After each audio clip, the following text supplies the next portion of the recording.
जी अस्सलाम वालेकुम। आज हम एक्सेल के दूसरे लेक्चर के बारे में पढ़ेंगे। एक्सेल का हमारा सेकंड लेक्चर है, आज दूसरा दिन है। तो एमएक्स एक्सेल की हम फाइल खोल लेंगे। ये जैसा कि हमने लास्ट लेक्चर में पढ़ा था, डेज़, मंथ और गिनती को ड्रैग करना। तो ये हमने शीट एक रेडी कर रखी है और अब हम आगे इसकी अलाइनमेंट्स के हवाले से आज पढ़ेंगे कि टेक्स्ट को सेट करना हो, अलाइनमेंट करनी हो। ये देखें, कुछ टेक्स्ट इस तरफ है और कुछ टेक्स्ट इस तरफ है। तो अपने इस टेक्स्ट को बराबर करना, सेंटर में करना, या राइट अलाइनमेंट कर देना, या सारे को लेफ़्ट अलाइनमेंट कर देना, तो इसके बारे में आज हम पढ़ेंगे।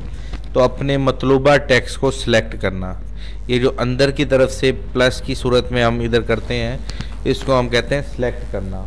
और जो ऊपर से एरो आता है और ये फिल करना कहलाता है। तो सिलेक्ट और फिल करने में बहुत फ़र्क है।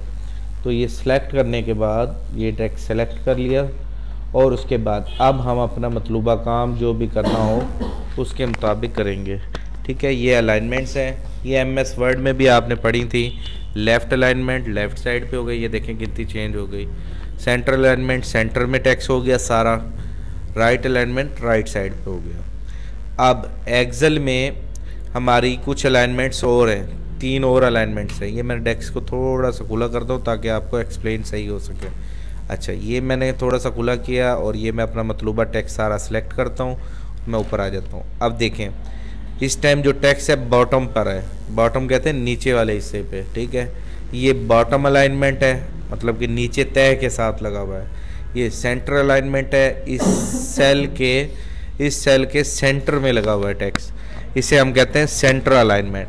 और टॉप पे करना हो तो ये टॉप अलाइनमेंट। ठीक है, top alignment, centre alignment, bottom alignment, left alignment, centre alignment, right alignment, sorry गलत हो गया, left alignment, centre alignment, right alignment, bottom alignment, centre alignment और टॉप अलाइनमेंट। अब जो एमएक्स एक्सेल में अलाइनमेंट ज़्यादा यूज़ होती है, जो कि नंबरिंग, शॉर्ट फॉर्म वाले लफ्ज़, कोई भी खूबसूरती सेंटर टू सेंटर की अलाइनमेंट की अच्छी लगती है। ये देखें, सेंटर टू सेंटर, ये देखें अब सारी हमारी शीट अच्छी लग रही है।